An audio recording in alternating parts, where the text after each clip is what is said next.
Ciao a tutti amici del cancro, benvenuti e bentornati. Io sono Ilaria e su questo canale parlerò di tarocchi, metafisica, spiritualità e quant'altro possa essere d'aiuto ad ognuno di noi per il proprio percorso di crescita personale e spirituale. Bene, la lettura di oggi è una lettura bonus. Andremo a vedere quali saranno i movimenti energetici più importanti nel prossimo trimestre a livello di elaborazione karmica, cioè quello che andrete a lavorare o quello che vi si presenterà nei prossimi 3 mesi di un po' importante nella vostra vita. Quindi la lettura non ha un tempo specifico, però sì ha una durata di 3 mesi da quando l'ascoltate. Bene. Mostrami cancro, tendenze energetiche karmiche per i prossimi 6 mesi.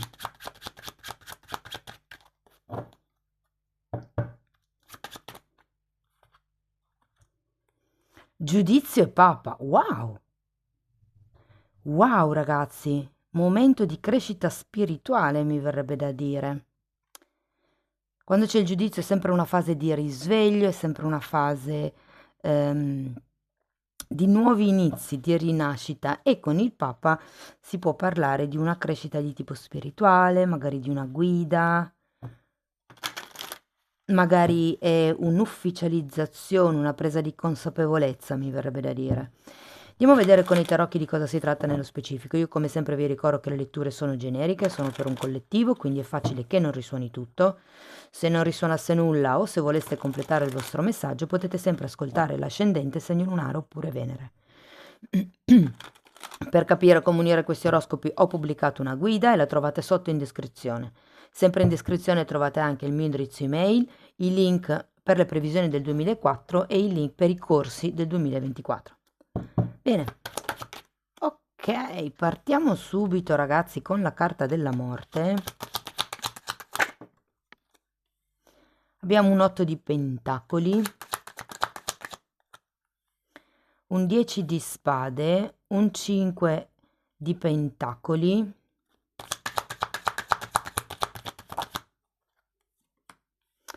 un fante di pentacoli, asso di coppe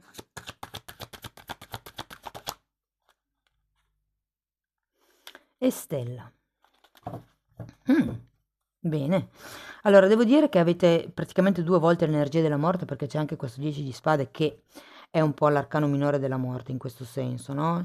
C'è come questa energia di chiusura ciclo, perché è un 10, qui abbiamo appunto quando c'è la morte c'è come se ci fosse un taglio o qualcosa di questo genere da dover effettuare.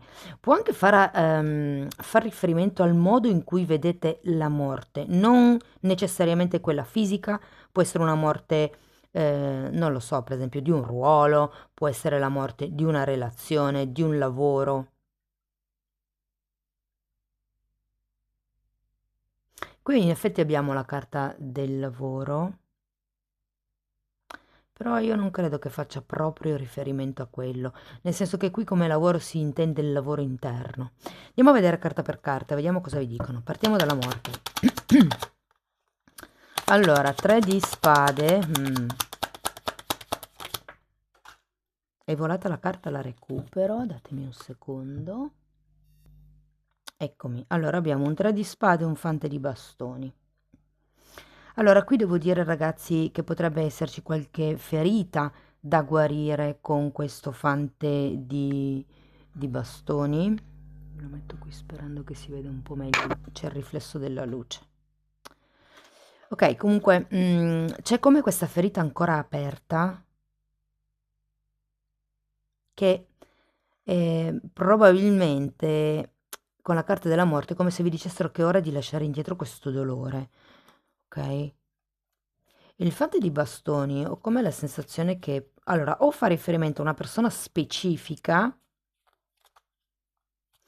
o fa riferimento a un vostro atteggiamento che, diciamo, un vostro entusiasmo, una vostra passione che è un po' come assopita. Come se questo dolore fosse talmente pesante da togliere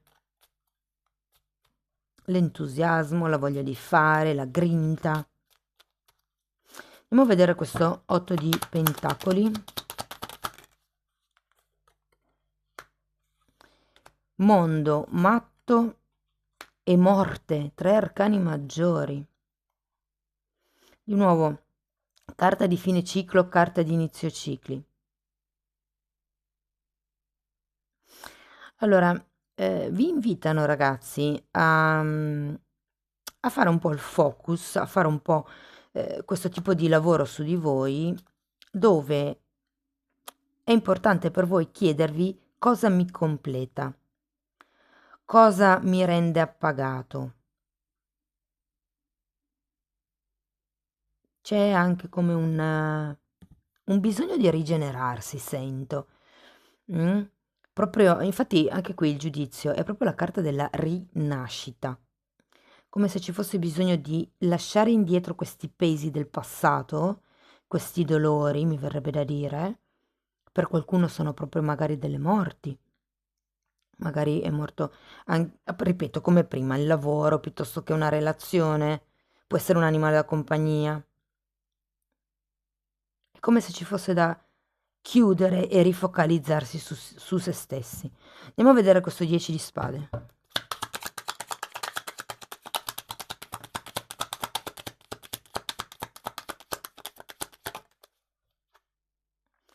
Tre di coppe e la luna.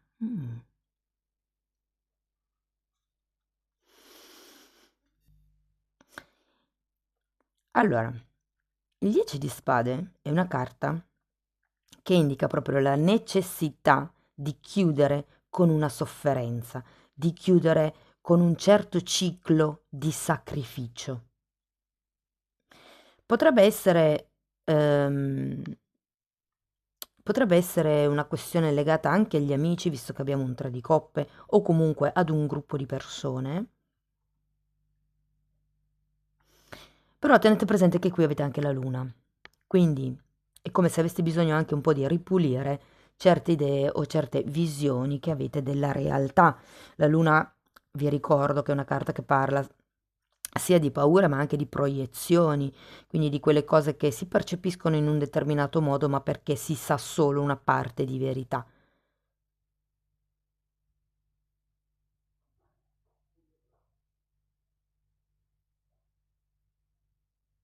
È come se aveste bisogno di lasciare indietro questa sofferenza, lavorare su di voi per pulire. Qui avete ben 3 arcani maggiori, È come se vi dicessero di completare qualche tipo di lavoro, completare qualche tipo di taglio. Andiamo a vedere il 5 di pentacoli. Abbiamo un re di pentacoli e un 9 di coppe. Allora, come la sensazione che per fare questo cambio, siccome qui abbiamo un 8 di pentacoli al contrario, qui abbiamo un 5 di pentacoli con il re di pentacoli al contrario, ragazzi, ho la sensazione che per qualcuno ci sia da rielaborare la propria percezione di completamento, ma anche di carenza. Cosa vi manca? Cosa vi serve per sentirvi completi?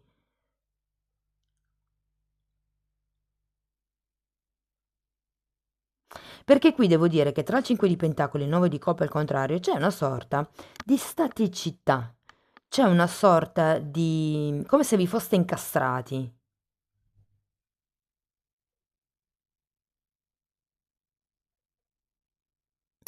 Andiamo a vedere il fante di denari. Quindi o per dire tutto questo dolore vi ha abbastanza affossato e quindi qui avete bisogno di intraprendere un nuovo percorso di studi o di farvi aiutare, diciamo, da qualcuno per uscire, se vogliamo, da questa situazione. Ruota della fortuna, ho fatto bene a prenderla, era rimasta lì così in mezzo. Allora, 9 di pentacoli, ruota della fortuna, ne tiro un'altra perché questa qua l'ho estratta io. E 2 di bastoni. Allora, qui vi consigliano proprio, ragazzi, di studiare, di intraprendere nuovi percorsi, di conoscere, di avventurarvi al nuovo, di uscire dalla vostra zona di comfort, di guardare al futuro con fiducia, di fare un programma per cambiare il vostro tipo di realtà. Vi dico, avete la ruota della fortuna, quindi qui è come se ci fosse una sorta di cambio karmico, anche qui avete il giudizio che parla di karma, quindi vi dico, potrebbe, anche qui avete la stella che parla di destino, quindi vi dico, potrebbe proprio essere un momento, il prossimo trimestre, dove cambierete il loop, cambierete vibrazione. Andiamo a vedere questo asso di coppe perché promette molto bene. E potrebbe essere 5 di bastoni, potrebbe essere una nuova apertura del cuore e 3 di pentacoli, potrebbe essere un nuovo amore, potrebbe essere semplicemente l'iniziare a prendersi più cura di se stessi, l'iniziare ad amare se stessi. Il 9 di pentacoli è una carta di amor proprio, l'arcano minore degli amanti, quindi è proprio una carta di indipendenza, di autonomia, di autococcole. Io la chiamo la carta delle coccole, perché è una carta di qualcuno che semplicemente si gode il suo star da soli, è una carta di forte indipendenza. Quindi ragazzi, una volta che vi lasciate indietro questi pesi, questi dolori, questo senso del sacrificio, sento che scusate, sento che le cose qui potrebbero cambiare. Andiamo a vedere la stella.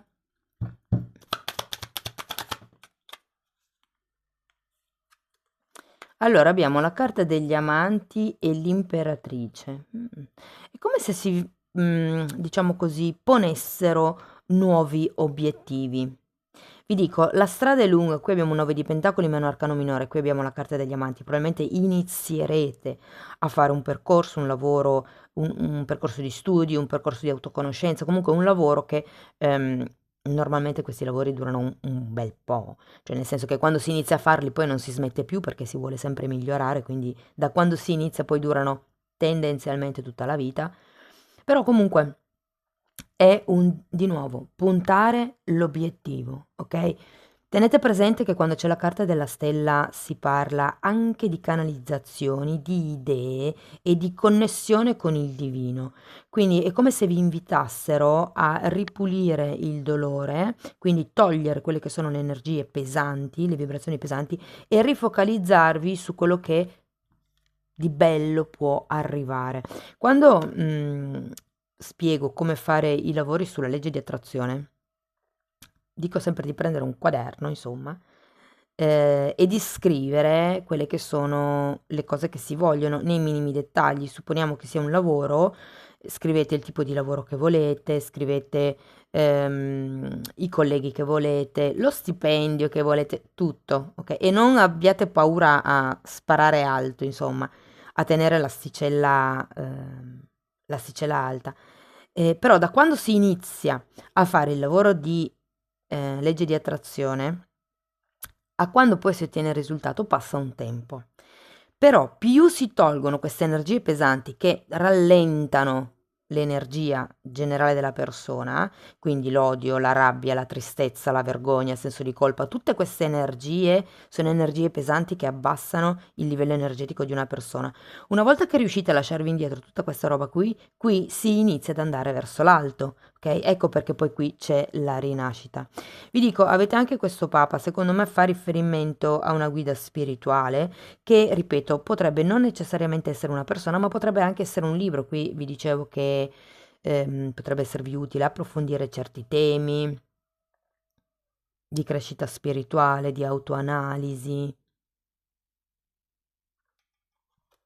Però ragazzi, ho come la sensazione che si chiuderà nei prossimi 3 mesi questo vecchio ciclo di sofferenza, questo vecchio ciclo di, mi viene da dire impotenza anche, per ristudiare, ripuntare l'obiettivo della vostra vita. Potrebbero venire fuori anche nuove idee creative, vi dico. Alla fine della lettura tutto mi dice di non creare collaborazioni.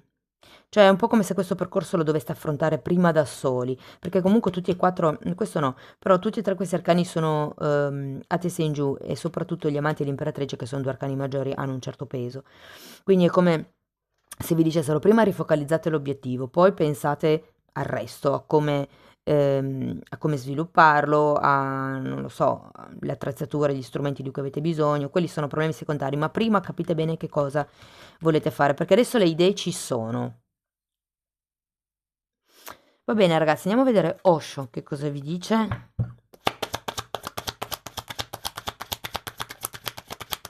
Però anche queste due carte qui, il giudizio e il papa, mi dicono che c'è una rinascita a livello spirituale.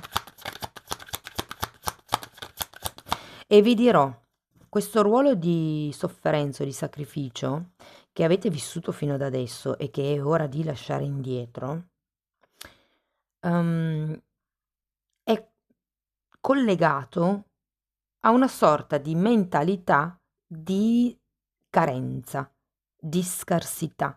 Quindi nel momento in cui scrivete i vostri pensieri inerenti sia al sacrificio che l'abbondanza, lì vi rendete conto di come pensate e di come cambiare i pensieri, ok? Ok, abbiamo 4 carte per Osho. Guarigione, oh che bello. Schizofrenia, consapevolezza e celebrazione. Sì, allora questo è un 2 di spade ed è una carta che, qui avevate il 2 di bastoni, è una carta che indica il fatto che ci siano due forti, diciamo, lati e voi siete nel mezzo, quindi non sapete bene se andare da una parte o andare dall'altra. La schizofrenia è quando c'è una forte confusione mentale, dei forti dubbi, una strada vi porta da un lato, una strada vi porta dall'altro dall'altro lato. Però qui che cosa vi consigliano? La carta della guarigione, se vedete come è rappresentata, ha una mano sulla fronte, una mano sulla pancia e poi c'è questo fiore in mezzo, no? E vi dice un po' che per guarire bisogna essere allineati corpo, cuore e mente per guarire, diciamo, da questa schizofrenia, perché questa è tipica della mente. Quindi, quando uno pensa tanto, ma è staccato dal proprio cuore, ed è qui che bisogna arrivare al sentire, ed è qui che bisogna aprire, dopo, diciamo, aver fatto questa connessione, arriva la consapevolezza e la celebrazione. E comunque questa carta di celebrazione la sento anche un po' come se vi dicessero di celebrare di più. Celebrare di più non vuol dire sbronzarsi tutti i sabati, però essere sulla vibrazione del ringraziare, del grazie, del sono grato per la vita che ho, anche se ci sono dei momenti dove sto male, dove sono veramente giù, però questi momenti mi servono per crescere, per strutturarmi, per costruirmi, per migliorarmi. Andiamo a vedere ancora un oracolo dei guerrieri di luce. Wow! Zero limiti o niente limiti. Sei un essere celestiale con un potenziale illimitato. C'è tanto per te da condividere. Wow! Ma infatti sì, qui arrivate all'apertura del cuore, ragazzi, che è quello che vi serve. Bene, qui abbiamo un 3 di spade, qui abbiamo la guarigione e qui abbiamo un asso di coppe, quindi direi che piano piano. Ora, quando siete in questi momenti un po' bui, un po' cupi, cercate di non cadere vittima di queste vibrazioni, semplicemente staccatevi da questa emozione e osservate l'emozione. Cioè, ok, sto male, sto soffrendo per questa cosa qui. Ok, perché normalmente, ragazzi, quando si soffre per qualcosa è perché si è nella separazione. La separazione è propria dell'ego. L'ego è quello che ci dice che è giusto o sbagliato, che va bene o non va bene, che è bello o che è brutto, è quello che giudica, no? Quando si è nel senso di unione, ok, quindi non c'è separazione, ci si sente un tutt'uno con gli altri, quindi si accetta, diciamo, si vive, si metabolizza diversamente la propria realtà. Amici del cancro, io spero che la lettura vi sia stata utile, fatemelo sapere nei commenti, visto che comunque è una lettura un po' diversa dal solito. Se avete piacere potete mettere like, iscrivervi, condividere o abbonarvi al canale, dove spiego in modo un po' più approfondito questi temi. Io vi ringrazio di essere stati qui con me, vi mando un abbraccio e ci vediamo nei prossimi video. Ciao ciao!